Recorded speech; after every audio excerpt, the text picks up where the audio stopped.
What's up? What's good? Matt Clark here at the new Matt Clark. Stay tuned for a video on poly addiction, addiction switching, my experiences with. Stay tuned for a great video. The new Matt Clark.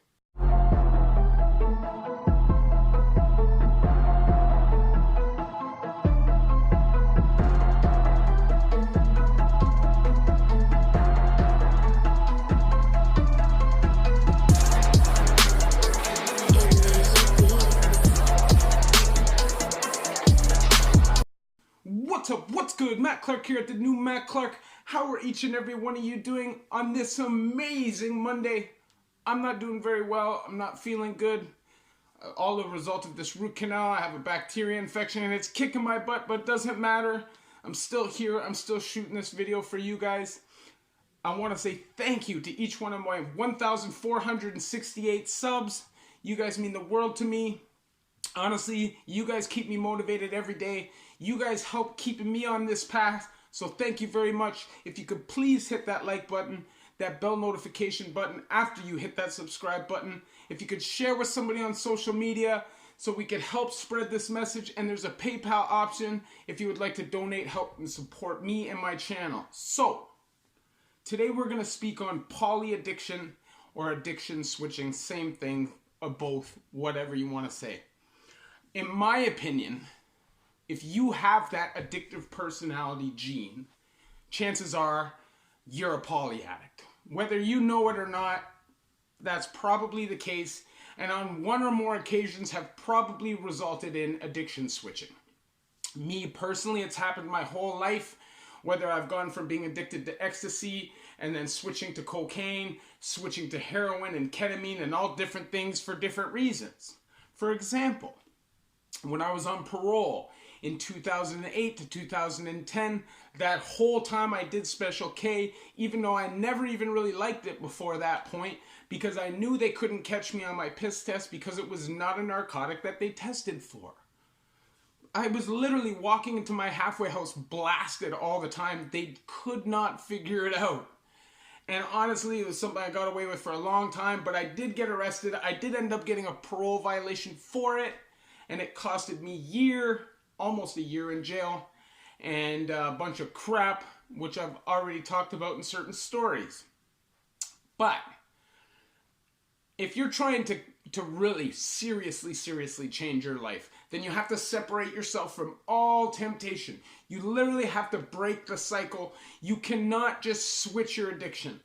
Now, a lot of people will say, well, you know, as a heroin addict, you'll jump and all of a sudden you're just going to drink yourself like crazy and hopefully that'll tide you over and keep you away from the heroin, but now you're a major alcoholic. Or even some people, weed can even be bad for them in terms of addiction. Me though, I've literally gone through my stages with every single dope other than the psychedelics, which I've tried, but I never really got into them like that, to the point where I would say I was an addict. But as addicts, I think this is a huge mistake that a lot of us make. I think that we put ourselves in a box. We either call ourselves a junkie or a crackhead, and we use our DOC to categorize us as what kind of an addict we are. And I think by doing this, we keep the door open for other substances just in case the door closes on our favorite, our DOC. So eventually, you know, your life's going to come crashing down because if you're a heroin addict or a meth addict or a cokehead, right? Eventually it's going to tear you down. People are going to intervene and your life is going to fall out of control, and you're going to realize that you need to do something and you need to change this pattern. So you'll bang, jump over and start drinking, thinking, whatever, I can drink. I'm not an alcoholic.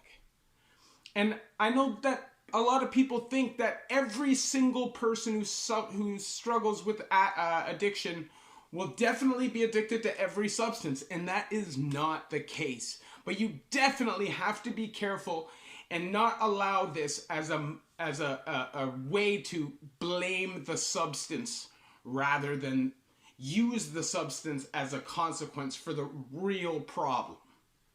And that's a basic addict attitude, right? Put it in a box so we can discard that and we still have this huge selection, right? As opposed to challenging the whole addictive mindset and changing the whole behavior. The reality is none of us want to challenge that. As addicts, we don't want to challenge the reasons why we're addicts. We just want to blame the dope. But deep, deep, deep down inside, in every single one of us, there's a root cause. You need to figure out what that is. Because if you don't, like I said, you're just going to keep switching addictions. And it doesn't even necessarily have to be dope. It could be food. It could be sex. It could be gambling. It could be fighting. It could be all kinds of high-risk behaviors that are not good for you. You definitely need to realize what the core problems are and work on those, or you're not going to be able to change. Honestly, for the longest time, I used to say to myself that I could control my use, that I was not an addict, that I was just a user who liked to use a lot, but if I ever made that decision, I could stop. And time after time after time, I would switch my addiction and I would end up back in jail. It doesn't matter. In the long run, I'm an addict. And I realized I don't have an alcohol problem. You know, that's never been an addiction that I've switched to. I just don't like it, okay? But I can't, by any means, do any hard drugs, any chemical drugs. I just can't. Now, like, there's a lot of chemical drugs I've never tried, PCP and stuff like that, that I have no need or inner desire to even attempt.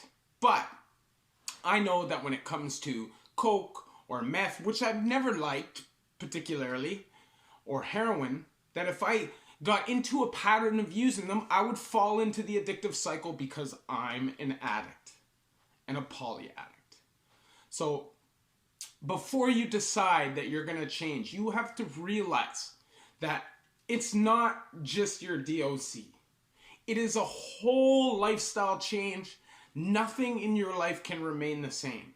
If anything remains the same, you are going to slowly trickle back into that old lifestyle and end up on the exact same path that you were on before, except this time older, wasting more time, slower, not as good looking. You know what I'm saying.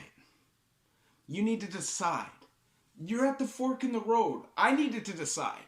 I was, 35 or 34 years old, and I was literally at the fork in the road. I was at the point where I either had to decide that I was going to be a criminal forever because I was going to bury myself in the system so deep that it would be impossible to turn it around with any kind of real future, or I needed to make a real crack at change now. Man up. Decide that these people who are close to me are not who I thought they were. They don't care about me. Decide that this lifestyle that I was going down that I thought was so fun was not that fun. It always resulted in me being locked in a freaking cage like an animal, and that is not fun. We have fun times when we're in there because we make the best of our situation, but nobody will tell you that it's fun. Anyways, I hope that my messages get through to people, man. I hope that by me talking about these things, people really understand the seriousness of addiction. I really, really, really, truly believe that the addiction is literally the consequence, not the issue. You need to look deeper than that.